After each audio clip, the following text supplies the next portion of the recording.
আরে এত সকালে তুমি কোনো বিপদ আপদ হয়নি তো? আমি তো মহারাজ বিপদের মধ্যেই আছি, সেটা বলতেই তো সাহস করে আপনার কাছে এসেছি মহারাজ। হ্যাঁ, বিপদের মধ্যে আছো? সেটা তো খুবই মুশকিলের ব্যাপার। তা গোপাল আমাকে তো কিছু বলেনি। উনি আবার কি বলবেন? সমস্যা তো ওনাকে নিয়েই মহারাজ। হ্যাঁ, গোপালকে নিয়ে তোমার সমস্যা? কেন কেন কেন? ও কি তোমাকে যথেষ্ট সম্মান দেয় না? না মহারাজ না, ব্যাপারটা ঠিক সেরকম নয়। ব্যাপারটা কি করে যে আপনাকে বলি সেটাই ভেবে পাচ্ছি না। আরে লজ্জা পাবার কি আছে? আমাকে নিঃসংকোচে বলতে পারো। আসলে মহারাজ, মানুষটা না বড্ড বেশি খায়। এত খিদে কোথা থেকে আসে কে জানে। আজকের কথাই ধরুন, দুটো পাঁঠার মাংস একাই খেয়ে ফেললো। আমার জন্য মাত্র দুটো টুকরো, সঙ্গে যা যা খেয়েছে তার হিসেব দিলে আপনিও অজ্ঞান হয়ে যাবেন। হ্যাঁ, এত রান্না আমি কিভাবে করি বলুন তো? না না না না না, এসব চলতে পারে না। তোমার কথা আমি শুনলাম, আর এজন্য গোপালকে যা বলার তা আমি বলবো। আর তুমি তুমি চিন্তা না করে বরং বাড়ি ফিরে যাও। মহারাজ, আমি যে আপনাকে এইসব কথা বললাম তা কিন্তু আমার স্বামীকে বলবেন না। হ্যাঁ, না না না, আমি এ ব্যাপারে গোপালকে কিছুই বলবো না, তুমি চিন্তা করো না। কেমন? যাও।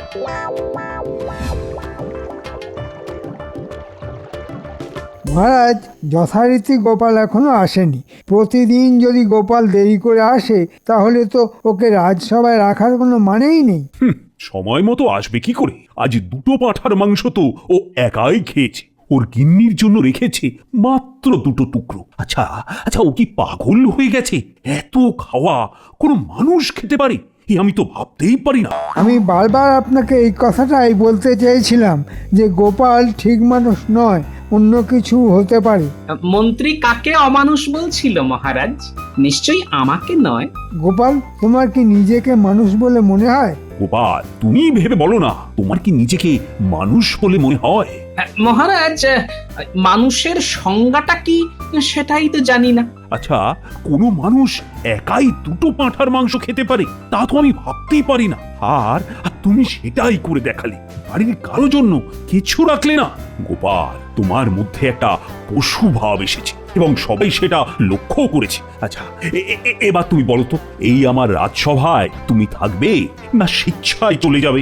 সবাই, এমনকি আপনিও যখন আমায় পশুর সঙ্গে তুলনা করছেন তখন আমার চলে যাওয়াই উচিত বলে মনে হচ্ছে মহারাজ।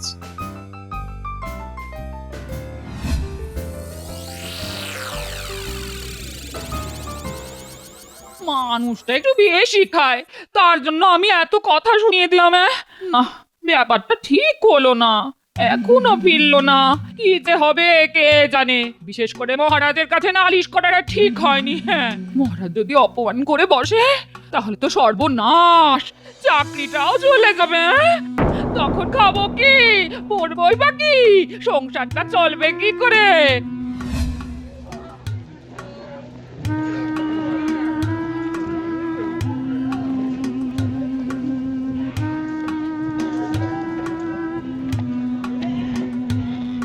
আরে গোপাল যে, আমার দোকানে তা কি ব্যাপার? যাত্রা দল খুলবে বলে ঠিক করেছো নাকি? প্রায় সেরকমই ব্যাপার আর কি। তা তোমার দোকানে বাঘের পোশাক আছে? বাঘ কেন, জলহস্তি, গন্ডার, হাতি, যা চাইবে তাই পাবে। না, ওগুলি পরে লাগবে। আপাতত আমার বাঘের পোশাকটাই চাই, বুঝলে? তা হঠাৎ তোমার বাঘ সাজবার ইচ্ছে হলো কেন বলো তো? ওই আমার পাড়ার নাতি নাতনিদের ভয় দেখাতে। ওদের বলেছিলাম বাঘ দেখাবো, কিন্তু বাঘ দেখানো কি সহজ কাজ? তাই ভাবলাম নিজেই বাঘ সেজে ওদেরকে চমকে দিই, এই আর কি। তা ভাই গোপাল, তোমার মাপের বাঘের পোশাক তো নেই। দুটো বাঘের পোশাক জোড়া দিয়ে বানাতে হবে। তোমার কাঁচি আছে তো? আর সুতো আমাকে দুদিনের জন্য ধার দাও তো, আমি দুদিন পরে তোমাকে ফেরত দিয়ে যাবো, বুঝলে? আরে নিয়ে যাও নিয়ে যাও, কাউকে দিয়ে পাঠিয়ে দিলেই হবে। আর একদিন আমাকে দেখিয়ে দিও বাঘের সাথে তোমাকে কেমন লাগে। নিশ্চয়ই নিশ্চয়ই।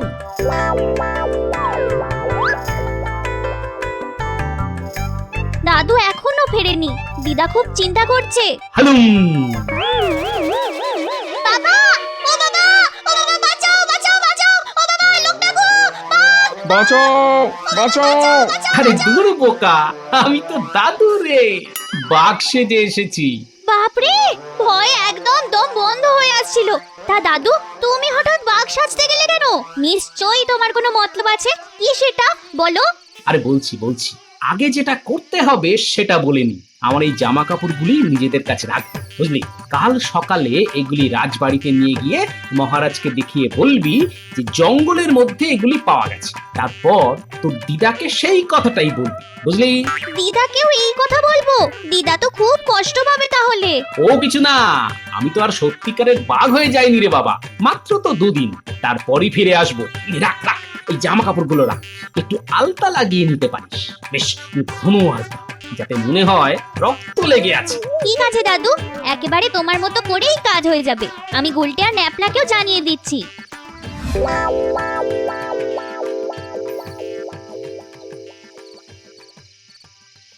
লোকটা কি আর ফিরবে না?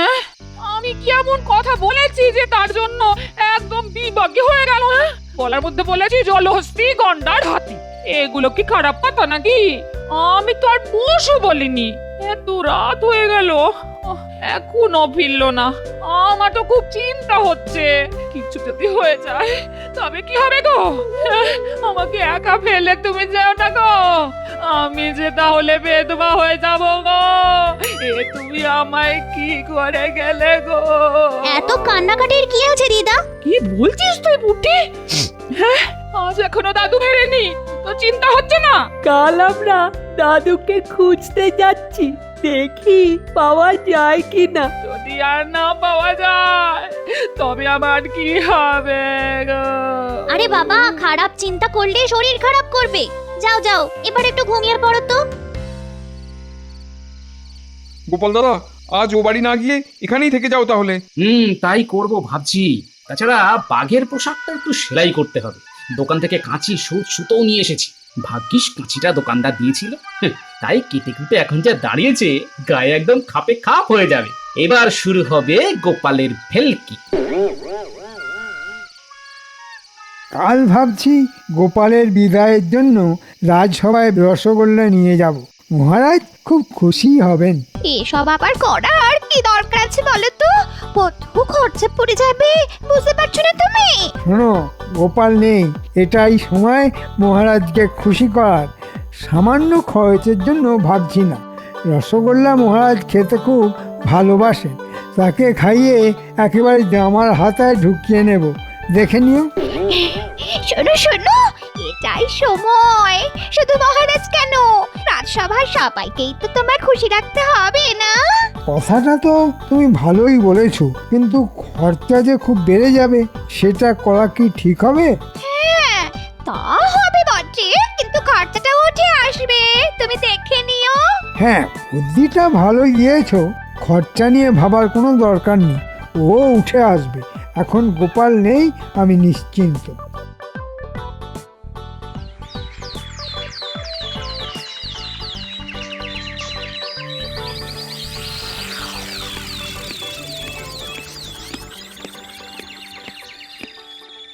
মহারাজ, আজ সকলের জন্য এই সামান্য রসগোল্লা নিয়ে এসেছি। হঠাৎ সবাই মিলে ভাগ করে খাবো, এই আর কি। সাধু সাধু, আজ গোপাল থাকলে একাই সাবড়ে দিত। আগে সত্যি কথা বলতে কি, গোপাল বিদায় হতেই ভাবলাম যাই মহারাজকে রসগোল্লা খাইয়ে আসি। এই নিন, একেবারে গরম গরম রসগোল্লা খান। আরে রাজসভাতে বাঘ ঢুকে গেল। প্রহরী প্রহরী, বাঘকে ধরো, আটকাও। ব্যাঘ্রং ব্যাঘ্রং রাজসভাতে।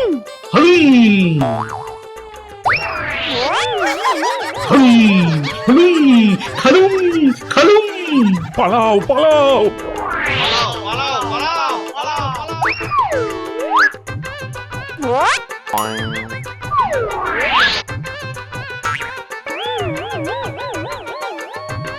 রাজবাড়িতে বাঘ পড়েছে।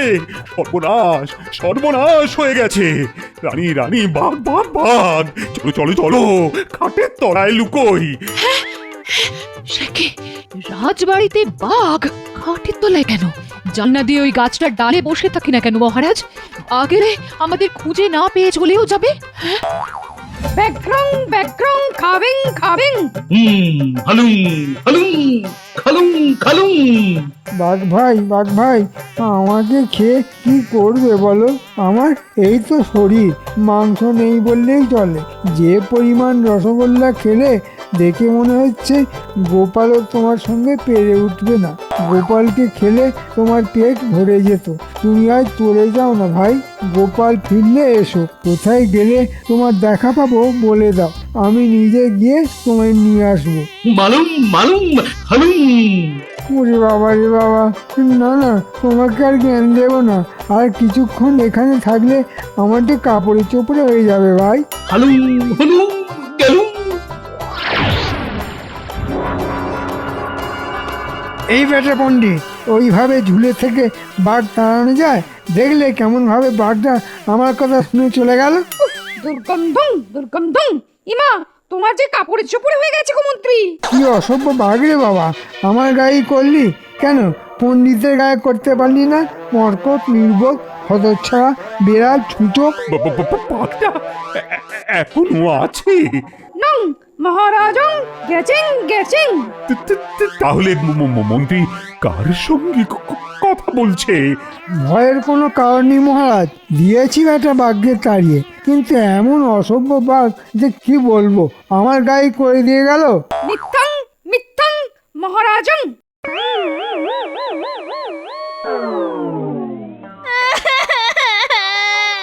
মহারাজ মহারাজ, দাদুর রক্তমাখা কাপড় চোপড় পাওয়া গেছে জঙ্গলের মধ্যে। দাদুকে দুদিন ধরে পাওয়া যাচ্ছে না বলে আমরা খোঁজ করতে করতে ওখানে যাই। মনে হচ্ছে দাদুকে বাঘে খেয়ে নিয়েছে। আরে এ তো সত্যি গোপালের জামা কাপড়। মন্ত্রী আমাদের গোপালকে তাহলে বাঘেই খেলো। হায় হায় হায়, এ কি হলো? গোপাল নেই? না, আমি তো বিশ্বাসই করতে পারছি না। সেই বাঘটাই আজ এখানে এসে কি সব করে গেল। আপনি গোপালের কথা বলছেন, আমি ভাবছি আপনার কথা। একটা মানুষকে বাঘ আপনাকে যে খায়নি, সেটা কি কম ভাগ্যের কথা? তবে মহারাজ, আমি যতদিন আছি ভাগ্যে আপনি ভয় পাবেন না। দুর্গন্ধং মন্ত্রী, তোমার গা থেকে বাবা একটা খুব বিচ্ছিরি গন্ধ বের হচ্ছে। ওই যে বললাম না, বাঘটাকে এমন বকেছি যে আমার গায়ে করে দিয়ে গেল। মিথ্যাং। যাও মন্ত্রী, যাও বাড়িতে গিয়ে পরিষ্কার হয়ে নাও, কাল বরং কথা হবে। মহারাজ, আমাদের গোপাল দাদুর কি হবে? আমি কালই যাচ্ছি গোপালের গিন্নির সঙ্গে কথা বলতে। গোপালের এই মৃত্যুতে আমি গভীরভাবে শোকাহত। তার আত্মা যেন চিরশান্তিতে থাকতে পারে, এই কামনা করি। তার সদ্গতির জন্য কাল আমি কিছু মোহর নিয়ে যাচ্ছি।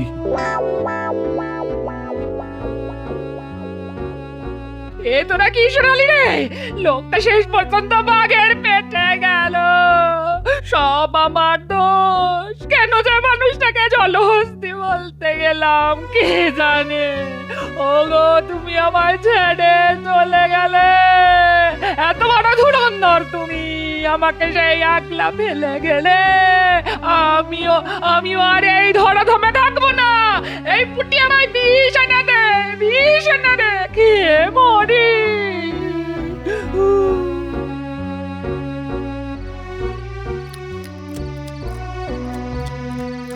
এই শুনলাম আজ নাকি রাজসভায় বাঘ ঢুকে পড়েছিল। আরে বাঘ এমন বকা দিলাম যে সুরসুর করে চলে গেল। দাও তো মাছের মুড়োটা দাও, জমিয়ে খাই। আর কুমড়োর ছেঁচকিটা যা রেঁধেছে না, কোথায় লাগে নবাবের বাড়ি রান্না। আরে বাবা, এত রাতে কে এলো বিরক্ত করতে? সবে মাছের মুড়োটা মুখে তুলেছি, অমনি কোন রাজপুত্র এলো আমার খাওয়া নষ্ট করতে। দূর যাই, দরজাটা খুলে দিয়ে আসি।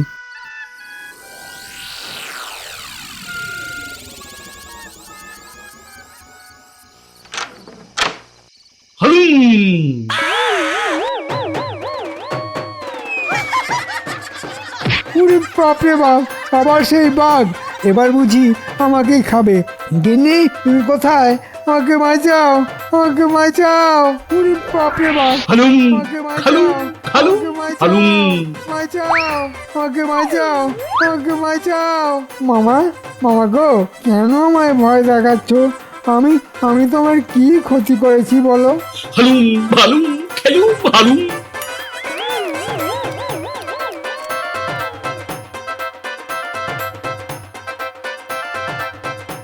কাল আমার বাড়িতে আবার বাঘ হানা দিয়েছিল মহারাজ।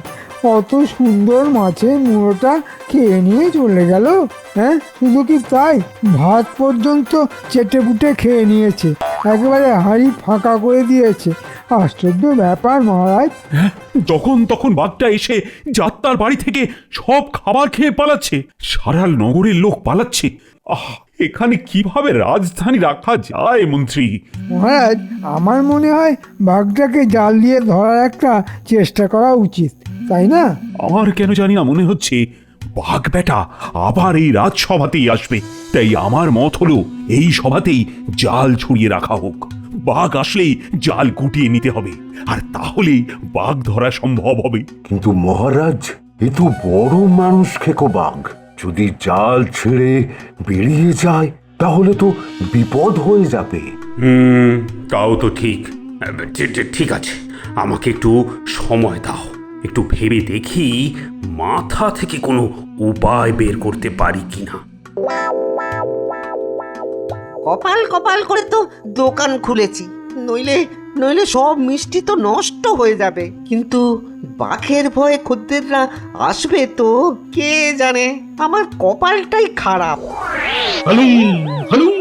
ওরে বাবারে, যা ভেবেছিলাম তাই হলো। এই মামা মিষ্টি খেতে এসেছে। ঘোর কলি, ঘোর কলি। বাঘেও এখন মিষ্টি খায়। আমি চললুম চললুম। হালুম খেলুম খেলুম।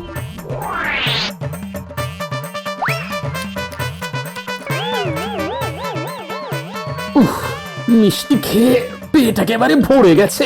এবার যাই, রাজসভায় গিয়ে দেখি কি হচ্ছে।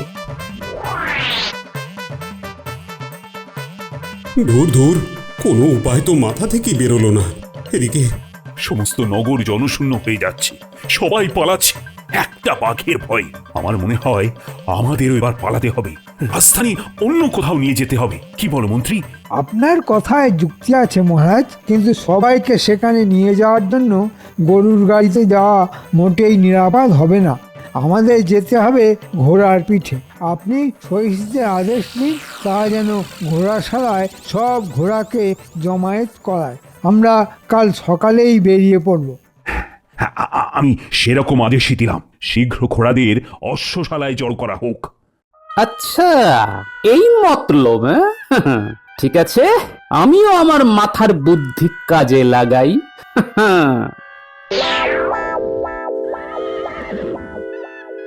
শেষ কাজটা এই বেলা করে ফেলি, ঘোড়াগুলিকে ভড়কে দিই। আগে ঘোড়াশালে ঢুকি, তারপর ডাক ছাড়বো। হালুম হালুম ঘোড়ালুম ঘোড়ালাম, হালুম হলুম। একি একি, ঘোড়াদের ডাক শোনা যাচ্ছে। আহ, ওদের আবার কি হলো? নিশ্চয়ই ঘোড়ার পালে বাঘ পড়েছে। মন্ত্রী, চলো চলো চলো, গিয়ে দেখতে হবে কি হয়েছে। হ্যাঁ মহারাজ, চলুন। এখানে বাঘ পড়লে মারা পড়ে যাব আমরা। কি মন্ত্রী, আরে সব ঘোড়া পালাচ্ছে কেন? কেন এখনো বুঝতে পারছেন না? বাঘ পড়েছে, বাঘ বাঘ। বাঁচতে চাইলে চলুন আমরা অশ্বশালার ভিতর আশ্রয় নিই। হ্যাঁ হ্যাঁ, তাই চলো, ভিতরে গিয়ে দাঁড়াই।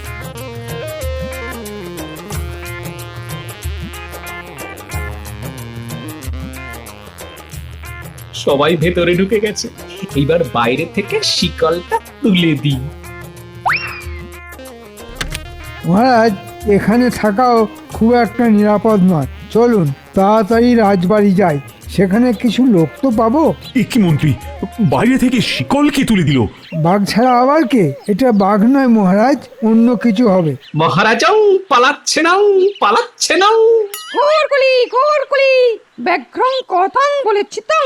মহারাজাও টুকিং টুকিং আমিং গোপালং। গোপাল গোপাল তুমি বেঁচে আছো? তোমাকে বাঘে খায়নি? আচ্ছা আচ্ছা আচ্ছা, কেন তুমি আমাদের এভাবে বাঘের ভয় দেখালে বলো তো? মহারাজ, পশু আখ্যা দিয়ে আপনারা আমায় রাজসভা থেকে তাড়িয়ে দিয়েছিলেন। আজ একটা পশুর ভয়েই রাজ্যপাট ছেড়ে সদল বলে পালাচ্ছেন। আমাদের ভুল হয়ে গেছে গোপাল। ওই মন্ত্রীটাই আমাকে তোমার বিরুদ্ধে তাকিয়েছিল। ভাই গোপাল, আমি তো মজা করছিলাম, তুমি রাগ করে চলে গিয়েছিলে। রাগ করো না ভাই। আমিও তো আপনাদের সঙ্গে মজাই করছিলাম ভাই মন্ত্রী মশাই। মজায় মজায় কাটাকুটি হয়ে গেল। এবার শিকলটা খোলো গোপাল, খোলো। নিশ্চয়ই মহারাজ। অশ্বশালায় এতক্ষণ আটকে রাখার জন্য আমার অপরাধ নেবেন না মহারাজ।